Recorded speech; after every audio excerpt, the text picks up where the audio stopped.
This is A Word, a podcast from Slate. I'm your host, Jason Johnson. Vice President Kamala Harris is the presumptive Democratic nominee after President Joe Biden stepped out of the presidential race. And just days into her campaign, Harris has energized Democrats, befuddled Republicans who don't know how to attack her, and the press is figuring out how to define her. What does she have to do to keep the good momentum going? Or is 3 months not enough time to chart her own way? She cannot have a bad night. I don't think she can afford a bad night with such a short window of time. She has not had a year to get us all excited. The path ahead for Kamala Harris coming up on A Word with me, Jason Johnson. Stay with us. Save on O'Reilly Brake Parts Cleaner. Get 2 cans of O'Reilly Brake Parts Cleaner for just $8. Valid in-store only at O'Reilly Auto Parts. O'Reilly Auto Parts. Welcome to A Word, a podcast about race and politics and everything else. I'm your host, Jason Johnson. And race is once again at the forefront of America's political conversation. Vice President Kamala Harris is set to become her party's official nominee for the White House. This after President Joe Biden's failed debate against Donald Trump in June sent the political class and many Democratic donors into a tailspin of doubt and recrimination. He finally ended the speculation about his political future on Sunday, stepping aside and passing the torch to Harris. She started her campaign by raising a record $81 million in her first 24 hours and targeting Donald Trump in a series of appearances in front of re-energized Democratic crowds. As many of you know, before I was elected as vice president, before I was elected as United States Senator, I was the elected Attorney General, as I've mentioned, of California. And before that, I was a courtroom prosecutor. In those roles, I took on perpetrators of all kinds. Predators who abused women, fraudsters who ripped off consumers, cheaters who broke the rules for their own gain. So hear me when I say, I know Donald Trump's type. And in this campaign, I will proudly put my record against his. While her supporters are celebrating, there's a steep climb ahead. And look, victory is far from certain. It's still too early for the best polls to be reliable, and conservative pundits have been throwing out racist and sexist attacks, all while a large number of voters don't know anything about her. Can Kamala Harris build a coalition that can carry her to the White House, or will the Trump campaign and the baggage of the Biden presidency stop her short of the prize? And what role is race going to play in all that? Joining us to talk about it is Niambi Carter. She's a professor at the University of Maryland School of Public Policy and the author of American While Black, African Americans, Immigration, and the Limits of Citizenship. Dr. Niambi Carter, welcome to A Word. Thank you, Jason, for having me. I'll start with this. Before we even talk about Harris, let's talk about her boss. Joe Biden dropped out on Sunday, but didn't make public remarks about it until Wednesday. We're going to play a quick clip of some of his comments. I'd like to thank our great Vice President Kamala Harris. She's experienced, she's tough, she's capable. She's been an incredible partner to me and a leader for our country. Now the choice is up to you, the American people. Was the speech on Wednesday like perfunctory, or were there moments that you think will actually resonate with the voters or even the Harris campaign going forward? I really think this speech was about solidifying his legacy as the selfless, kindly older statesman who is going to usher the Democratic Party into its next life. I mean, he talked about passing the torch metaphorically and said, you know who I support, talking about Vice President Kamala Harris. So it felt like, this is my bow out graceful moment, but he didn't give us much more than that original statement. It was pretty brief. Yeah, we were talking about this even before we got on the air. I was like, we almost missed it. Like it clocked in at just about 15 minutes. And look, usually Oval Office speeches aren't that long, the announcements of attacks or the passing of a world leader or something else like that.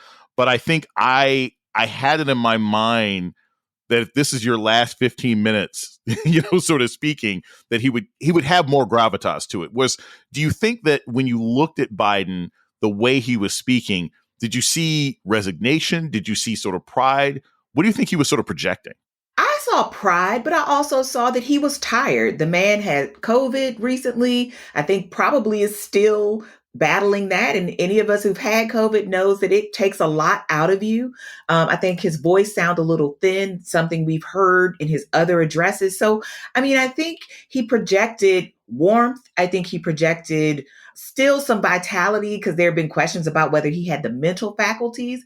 But I think we saw, I mean, it was like, watching, that old war dog, right? I mean, it's like this guy who has done this work for a very long time. Joe Biden has been in office since we were kids, since before we were probably glimmers in our parents' eyes, many of us. And so to see him sort of bow out kind of on his own terms, he didn't give a long explanation. He didn't offer all of the things that people probably wanted to hear. They wanted to hear all this scintillating stuff. He did what he was supposed to do. For me, I think that was probably the best thing he could do to sort of seal his legacy. Let's talk a little bit about Kamala Harris. So this moved so quickly. I'm curious, Dr. Carter, are you surprised not just that Biden dropped out, but how quickly the party seemed to coalesce around Harris? Because for the weeks heading into the dropout, we thought there was going to be an open convention. We thought it was going to be Hunger Games. Like it was going to be, Gretchen Whitmer from Michigan and Gavin Newsom and Pete Buttigieg. And then it's like within 24 hours, everybody was screaming Kamala Harris. Yeah, I was in the airport and everybody's phone sort of buzzed. And I heard people say, he's dropping out. He's dropping out. And then I get phone calls. I'm like, what is going on? And it was very surreal because, he quit his job on a Sunday. Like, what's better than that? But I also think that he stole a bit of the thunder of those on, Democratic supporters and donors who've been calling for him, who started these whisper campaigns, who were leaking stories to the press for leverage, essentially to push him out. And he stole their thunder. He said, I'm going to put this statement out on a Sunday when no one expected it. And everybody was sort of scrambling. But I also think it stole the thunder from this RNC where the Republican National Convention that had just wrapped up and everyone was still talking about Donald Trump. It deprived the Republicans of a lot of storylines for this week coming out of that convention, where the whole story was, look at how great the Republicans look relative to the Democrats that look in disarray. The coalescing around Kamala Harris didn't surprise me because I really said this the whole time, is there is no way forward without Kamala Harris. I know some would like to move past this Black woman, would like to talk about these other candidates, but in a party that is saying we don't want more of the same old white male leadership, or even really young white male leadership in the same way, I didn't see how they could justify, how Democrats could justify an open convention and moving past the woman who is literally a heartbeat away from the presidency and who has been standing behind Joe Biden these last 4 years. I didn't see how it could happen. And then I will also say, I think part of that coalescing around her has to do with Black women. I think we got to give Black women their props, right? We already had the letter of 1,400 Black women last week saying, please, let's support Biden, Biden stay in. And then you had that same energy when Kamala Harris announced, and you had Alpha Kappa Alpha, the sorority incorporated, and Win with Women hosting a phone call, a Zoom call with upwards of 30,000+ women and raised all this money. So I really think it was their ground game that made everybody else say, oh, wait, we see the vision, right? Because there is no way forward, one, without Black women and without this Black woman in particular. And I want to point out for the audience, for those of you who may have not been familiar with it, the Win with Black Women call happens every Sunday. It's been going on for 4 years. And usually, from people I know, I have several friends and colleagues who are on it. It usually is like maybe 300 to 500 people, right? And maybe on a big weekend, it may be 1,500. So to have 44,000 people on, including the fact that literally one of the organizers called her former boss at Zoom in order for them to move it from Zoom. I mean, it was a flex and a half. And that is a story that I think sort of speaks to what you're saying about what Black women did to help coalesce things around Harris. Here's the other thing, Dr. Carter. I want to look at a little bit of the Republicans at this point. I reached out to Republicans that I knew on Sunday, and the honest ones, they were flummoxed. They were like, well, we can try to attack her on she was Joe Biden's DEI hire because he claimed he was going to get a black woman, but that gets kind of sticky. You can try to say that she's screwed up at the border, but she was never the border czar. That's something they just kind of threw at her. They tried to do well, shouldn't you Democrats be angry? This is a coup. You didn't vote for her. What do you think the Republicans are going to try to do? Because they have been throwing spaghetti and peanut butter at the wall. They weren't planning on running against her, and it doesn't seem like they have much of a plan on what to say. Well, because everything that they want to say is either racist or sexist, quite frankly. I mean, the whole she slept her way to the top thing has been trotted out on conservative media. It's old, it's tired. I'm sure somebody will resurrect Willie Brown again, like they did in 2020. And then I think the only other thing, I mean, J.D. Vance tried she's childless as if that's a disqualifier, when if she was not a stepmother, because it's not true, right, that she's childless. She is a stepmother. But if she did have children, it would be like, well, how can we have a mother be the president? She can't be available to us at all times. So, I mean, it's just, there is nothing that they can say about her because none of it is about policy. It was never about policy. It was always about the personal attack. Joe Biden is sleepy. Joe Biden is slow. Joe Biden is old. They don't really care about policy. They don't even have any alternatives but to burn it all down, quite frankly. So there is nothing that they can say because, as you noted, they were not planning to run against a Kamala Harris. It's a lot easier when you can look across the aisle and say, that guy is older than me, that guy is slower than me, that guy looks worse than me. But it's another thing when you're talking to a person who has real bona fides. I've been an attorney general. I've been a senator. I've been a vice president, right? I've done all of these things. And neither of them, J.D. Vance or former President Trump, have as much political experience as Vice President Harris. We're going to take a short break. When we come back, more on the candidacy of Vice President Kamala Harris. This is A Word with Jason Johnson. Stay tuned.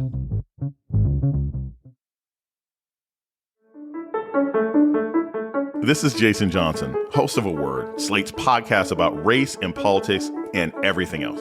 I want to take a moment to welcome our new listeners. If you've discovered A Word and like what you hear, please subscribe, rate, and review wherever you listen to podcasts. And let us know what you think by writing us at aword@slate.com. Thank you.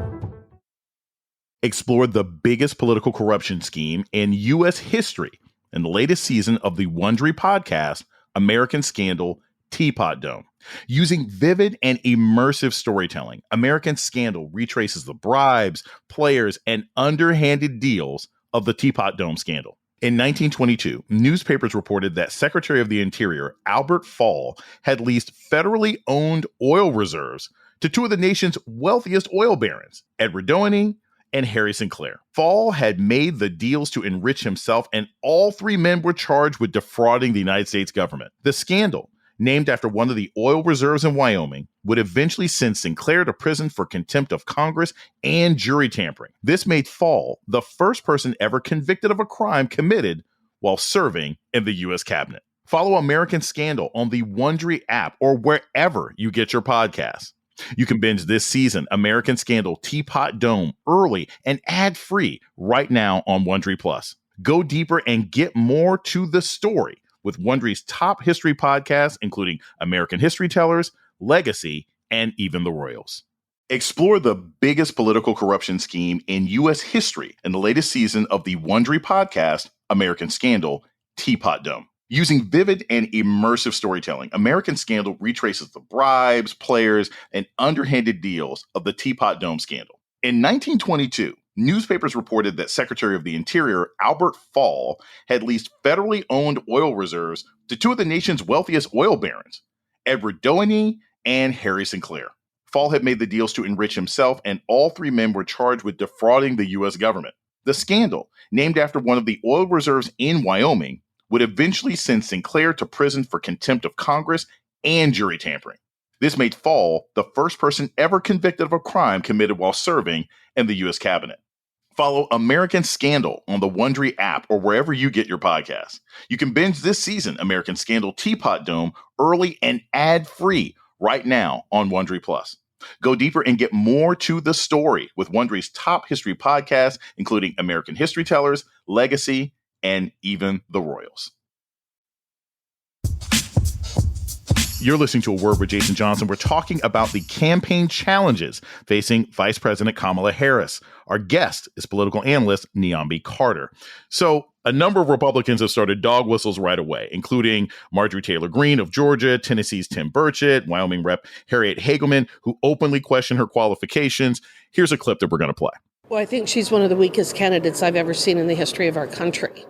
I mean, intellectually, just really kind of the bottom of the barrel. And from the standpoint of just who she is and the policies, the positions that she's taken, her failure to do anything in terms of the border, that sort of thing, I think it's just a failure from top to bottom.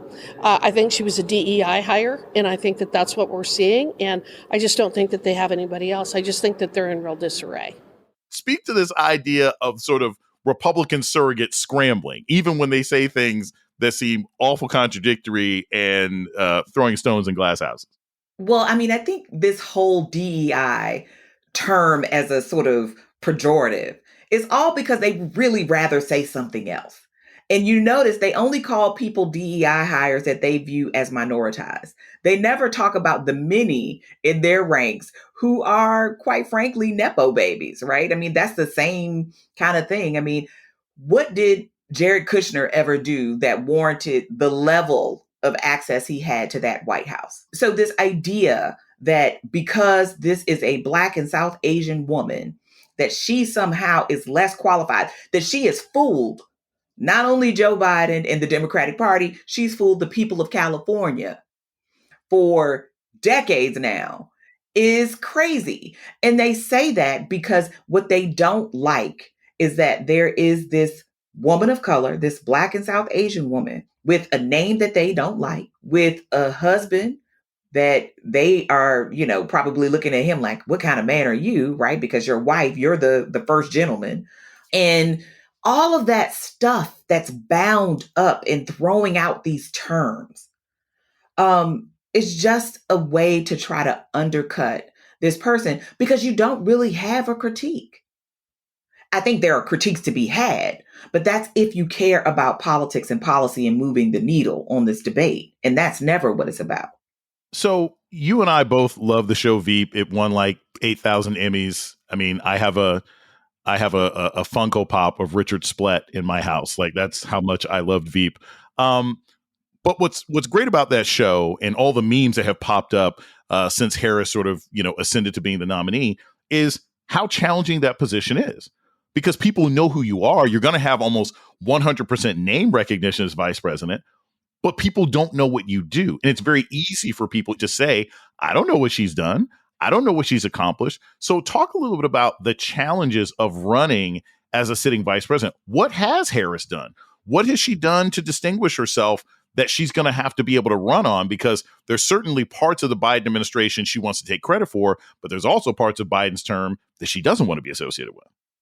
Well, I would just say this, because I think the question isn't about what she's done. I don't think that matters to people, quite frankly, right? As a political scientist, sometimes people say they care about policy, but do you? Because most of us don't know what vice presidents do. If I asked you what was the policy agenda of the last 3 vice presidents, most of us wouldn't know. And I think this is going to always be something that people throw out perennially. But the truth is the vice president doesn't have a role outside of what the president assigns him or her, right? And in this case, Kamala Harris has had a lot on her plate. Immigration was probably the biggest issue on her plate. It was a vast array of things that didn't match, quite frankly. It was like anything we don't know what to do, give it to her, right? But, you know, I recall Dr. Christina Greer of Fordham University wrote a piece about all of the things that were given to Kamala Harris to attack in 4 years, mind you. And she said, you know, it's a trap. It's a setup. There's no way a person can be successful at all of these things. And I think, you know, Kamala Harris has been, you know, present in the Senate, right? Like she's cast tie-breaking votes and all of those things. And maybe it comes up, maybe it doesn't. This is just such a weird time in our politics because we don't even ever get to the policy part of this, the real work of it. She's not going to get any credit for any of the good things. I mean, by her opponents, that is. The infrastructure plan that, quite frankly, is in everything from our airports to our water pipes. That's part of this administration that she should take credit for, that she will get to take credit for, but her opponents won't give her credit for that. The immigration issue, I do think that's going to be an Achilles heel for her, because quite frankly, there's nothing that anyone could do in 4 years to unravel really 300 plus years of dysfunction. We've never had a coherent immigration policy. I talk about that in my book somewhat, because our immigration policy for the longest time was don't let any brown and black people in, and these other provisional whites will figure them out. I mean, it was really chaotic. And then when you add on the fact that climate change is real and it's happening around the world, and that is driving people to move, not just war, that is part of it, and political instability. It's also this climate issue that, quite frankly, a lot of people don't want to address. I think the Green New Deal is something Kamala Harris will be talking about and pushing that agenda forward. But I mean, these are things that are driving so many other things. Climate change is driving a lot of the issues that we're seeing, like immigration. And there is no person in the world, I don't care what they tell you, there is not a moat big enough. There are not enough alligators. There are not enough walls. There's not enough concrete to change the fact that people are moving from really difficult circumstances. And until we address with the root causes of that, that doesn't go away. Kamala Harris is not going to make that happen. And I think when we talk about, like you said, the things that she doesn't want to take credit for, that clip of her telling people that many of us have seen from coming from, South America, beleaguered, telling them to not come, coming from her, who is the child of 2 immigrants, I don't think that'll ever play well. But I think if we're fair and we're honest, there was nothing she could do in her office about immigration in 4 years. I mean, this Congress has done nothing about it. So, leave it to one person to fix it. I think it's crazy talk. So I would just say, Vice President record, I don't think that's much to talk about for anybody. I want to talk a little bit about sort of political science strategy. I in the book I wrote, Campaigns, Elections years ago, I talked about the difference between slogans, themes, and messages, right? And a lot of times when you're doing campaigns, the winning campaigns tend to be the ones that convince the majority of the American public that they're optimistic and future oriented, right? So, it's Morning in America with Reagan or something else like that. That's what tends to make people excited. Something fascinating happened this week in the Harris campaign, and I want your sort of thoughts on it. So you have this organic groundswell, $81 million that they raised. You've got volunteers. Over 60% of the money raised was by first-time donors. But then there's this moment when she was speaking in Wisconsin where she was talking about, we don't want to do these old economic policies. We want to do new things. And she said, we're not going back. And the audience started saying, we're not going back. And it was almost like a rapper who didn't realize they had a hot line. America has tried these failed economic policies before, but we are not going back. We are not going back. Not going back. We're not going back. We are not going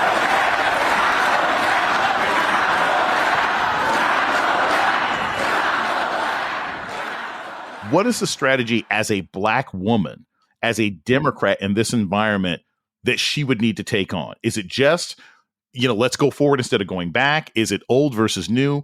What's a general strategy that she should have? I mean, I think those are 2 big ones. And the fact that she is appealing to younger voters, I think is a big plus.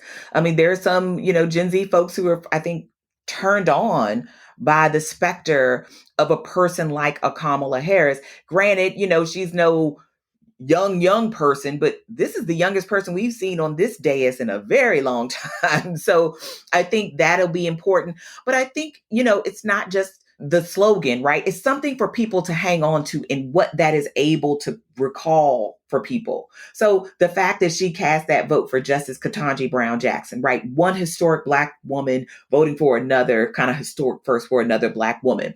The fact that, if we recall just a few short years ago when she was in the Senate and people kept calling her auntie because of those grillings of the Trump administration. I mean, those were so important, even though she was a relative newcomer in the Senate, to making her a household name for a lot of people. That's the first time that a lot of people saw and understood what the Kamala Harris potential was, right?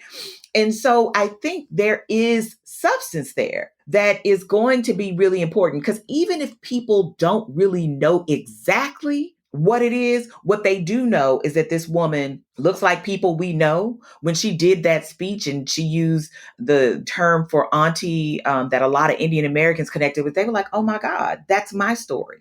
But it was also the story of her going to Howard University, her father being Jamaican. That's a story for a lot of Black people around this country, right? This is a big place. So those attacks that come with her are things that people see in MAGA, and they can say, oh yes, she is offering an alternative to that, because MAGA wants to take us back, right? When women didn't have reproductive rights, when gay people couldn't get married, when people didn't have a right to unionize. And she's saying, we're not doing that. And we know she won't, because we've seen her grill these people. We've seen her show up to the Senate and pass those tie-breaking votes more than any other vice president has ever done. So I think Kamala Harris is offering a fresh perspective on what leadership can be and what it can look like. The fact that she was going to meet with, I think, Zeta Phi Beta sorority instead of going to see Netanyahu. And there was a lot of uproar about that, because this is a different kind of leadership that prioritizes, potentially, Black women and Black women's organizations and our grassroots leadership. That really, I think, speaks to the kind of leadership change that people have wanted to see. And that's why I think it'll be more than a slogan, because people are seeing these small things that she is doing to signal that she is different. She is a leader for a 21st century voting public. We're going to take a short break. When we come back, more about how race will factor into Kamala Harris's campaign with Professor Niambi Carter. This is A Word with Jason Johnson. Stay tuned. Pulling up to Mickey D's just for drinks? Oh yeah, that's me. Nothing extra, just perfection and a straw. Coming in hot for the coldest cups on the block. Because there are drinks. Then there are drinks from McDonald's. Mix things up with any size lemonade or sweet tea for $1.49. Perfect with our classic fries. Price and participation may vary. Cannot be combined with any other offer. Ba-da-ba-ba-ba.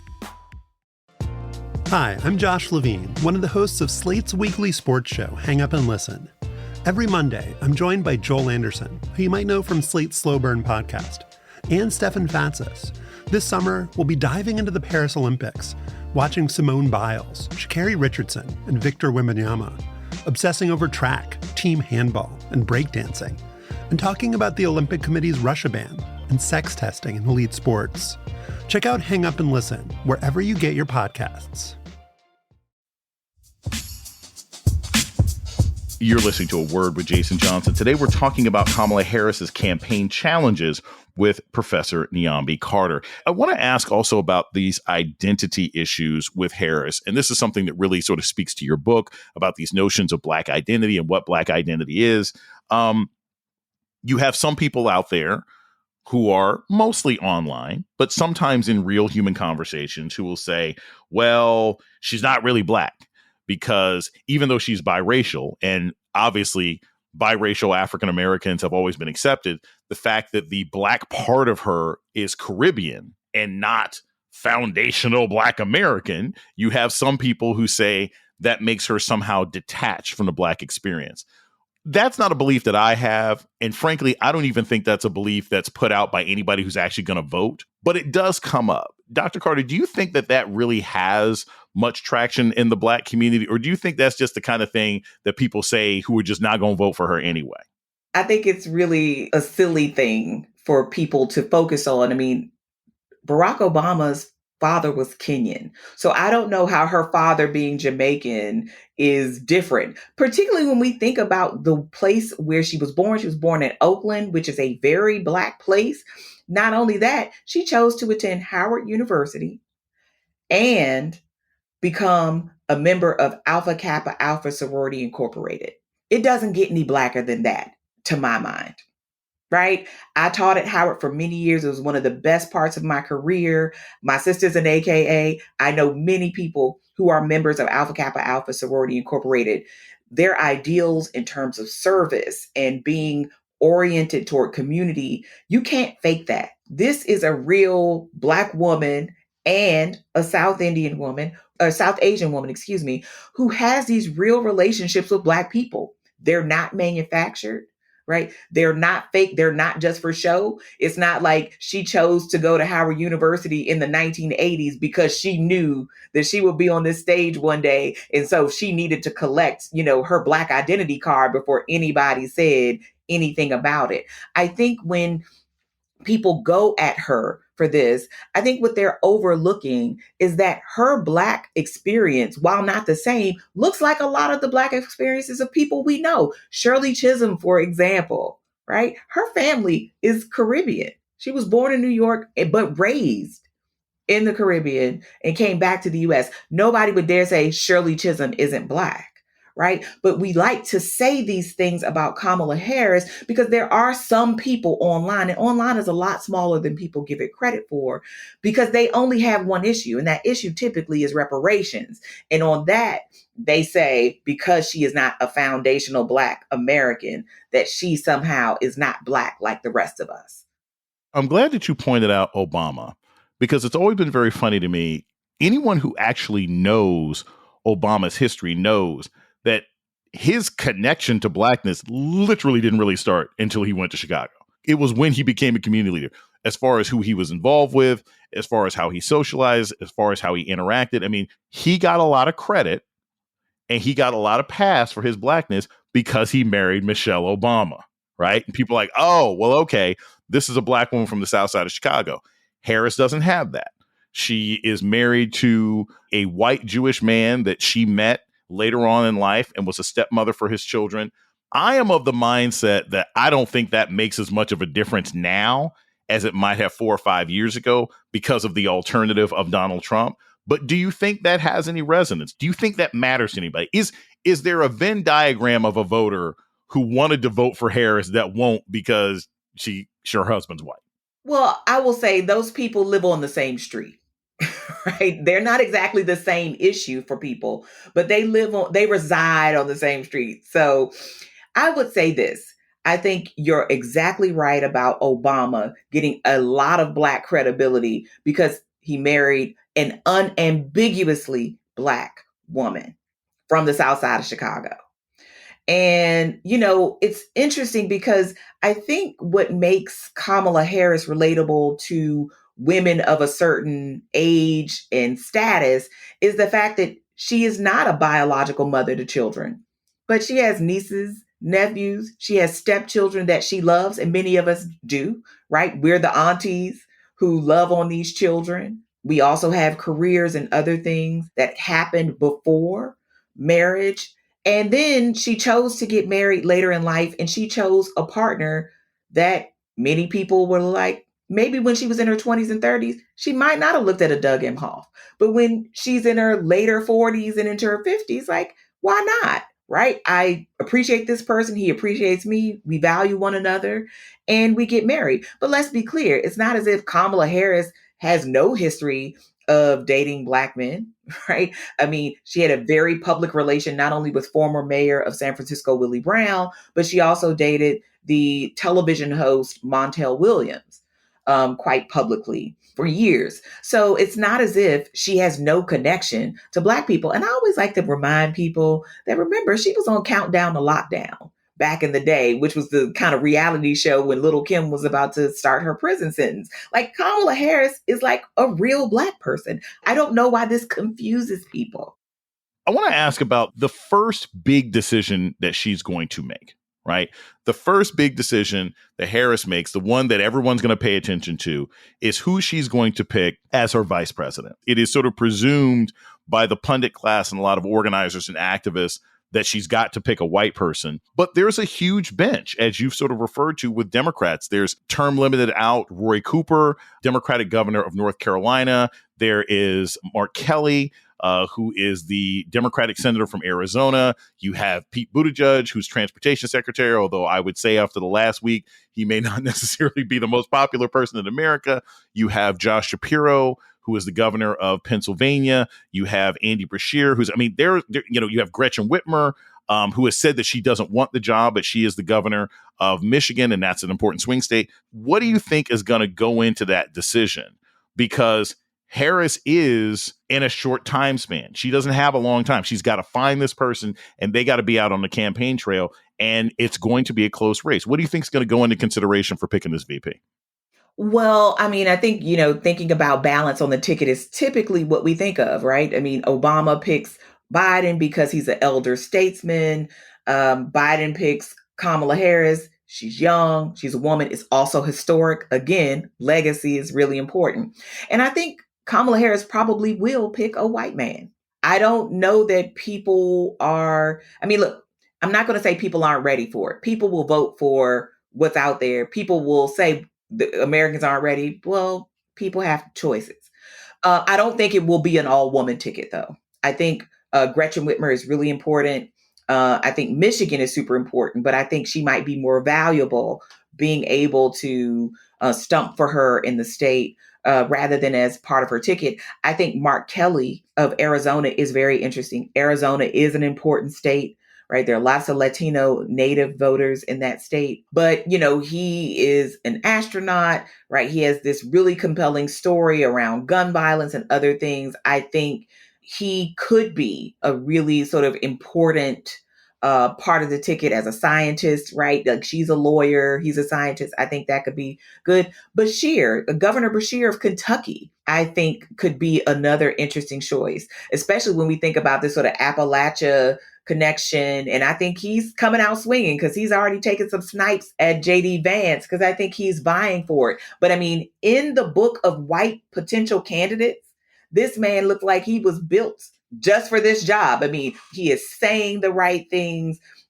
He is talking about the ways that Appalachia has been portrayed, which he's been kind of really critiquing, but he also kind of restored voting rights for felons. That's not a small thing. And for Kamala Harris, who's been getting pummeled by some for what they view as her hostility to Black and brown men in California when she was the attorney general and then the city attorney in San Francisco, I think he could give her some light there. And then, of course, I think Shapiro does have some positives. People seem to really like Shapiro. He's also Jewish, which I think at a time when some people have also been really critical of the Biden administration because of the handling of the Israel Gaza conflict, he may bring some much needed credibility right on that particular issue to the ticket. And he's from Pennsylvania,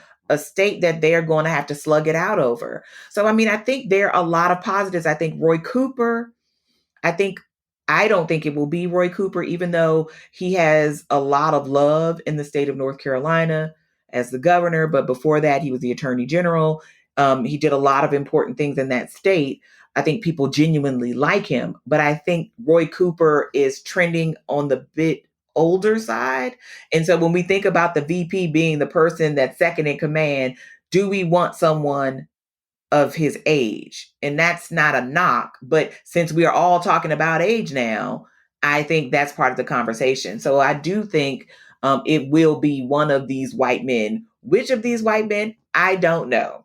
But I think I would really hate to be in that position because I do think that there are choices, right? And I think there are real things to consider, at least from what we can see publicly. There are no net negatives. There are no big scandals or anything like that, which is why I think like Gavin Newsom, Governor Newsom of California, wasn't considered. 2 Californians on one ticket, I don't think it's going to work. a lot of people really don't like California, even though California has the fifth largest economy in the world. Like, it's an important place. But I think Gavin Newsom has a lot of baggage that would disqualify him for this position at this point. And Pete Buttigieg, I don't even know how he gets in the conversation, quite frankly. I'm not saying that as a knock.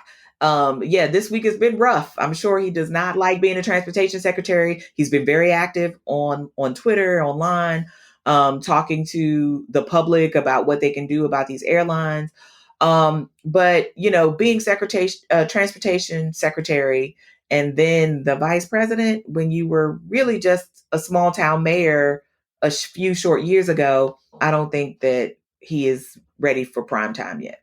We have the Democratic convention on the 19th of August, which is only 3 weeks away. So what I will ask you is this: give us a best and worst case scenario for the next 3 weeks. What would be the best possible things? I mean, short of curing cancer, but what would be a realistic, the best 3 weeks heading into the DNC convention that the Harris campaign could have? And what would be sort of the worst 3 weeks that the Harris campaign could have heading into the DNC? Well, the best 3 weeks, let's start there.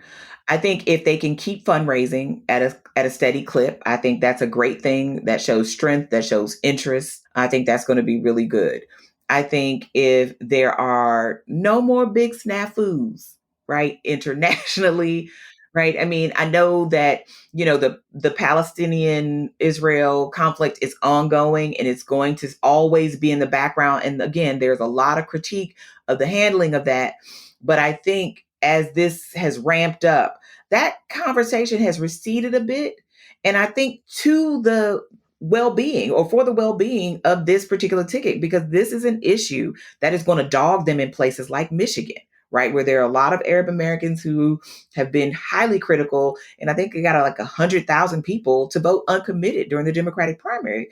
So I think they need that to continue to pipe down. And I think Kamala Harris's sort of stance, I think she was going to meet with Netanyahu this week, but it was going to be private, but didn't attend his address to Congress, was probably the right call, right? To make it seem like she is going to be different on this issue than her predecessor.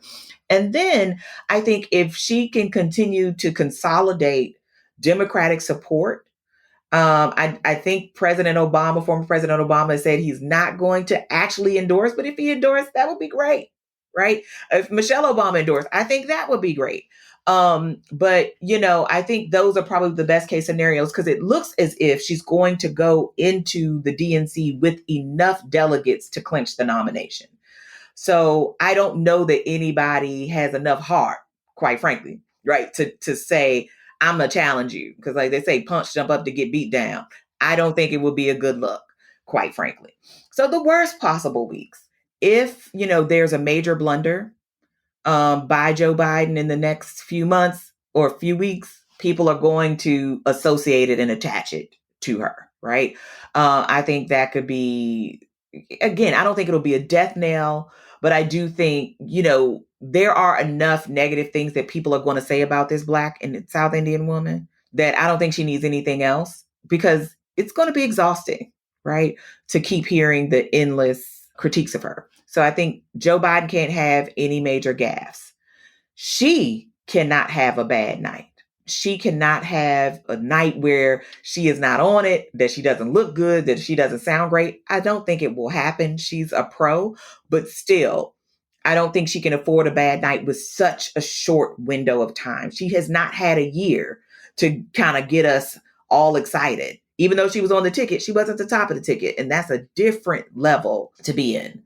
And, I don't know what the third thing would be, but I do think, if some group of liberal white women decide to defect from the coalition, I mean, I've heard the language again. I said the internet is a small place. Online is not the world. But when you hear people say things like she had this handed to her, right?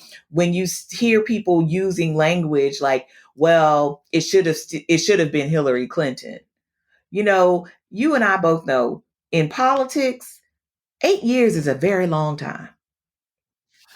And so, yes, the world does look objectively different than when Hillary Clinton ran. But when you hear people saying things like that, it makes me think like there is going to be some contingent of white liberals that will waffle. Because for some of them, the fact that a Black woman could potentially get in the White House before a white woman, and we've already had a Black man in the White House, I think some of them won't be able to take it. So I would say those would be my worst case scenarios. I think they're going to have a tight ship and everybody has to whip it. So this is what you need those party leaders to do right now. Everybody has to be on their A game, and they better go in there and they better kiss the ring and do all of the things. Because quite frankly, the Republicans, you think they all love Donald Trump? Of course not. But they got up there at that convention and you would have thought that every person in there had the closest, most personal, amazing relationship with that man when all was said and done. They're going to have to do the same thing for Kamala Harris. And it has to look like they mean it. Niambi Carter is a professor at the University of Maryland School of Public Policy. She's also the author of American While Black, African Americans, Immigration, and the Limits of Citizenship. She's also one of my best friends. Thank you so much for joining me today on A Word. I'm really excited. You're welcome. Thank you for having me. And that's A Word for this week. The show's email is aword@slate.com. This episode was produced by Kristie Taiwo-Makanjuola. Alicia Montgomery is the Vice President of Audio at Slate. Our theme music was produced by Don Will. I'm Jason Johnson. Tune in next week for A Word.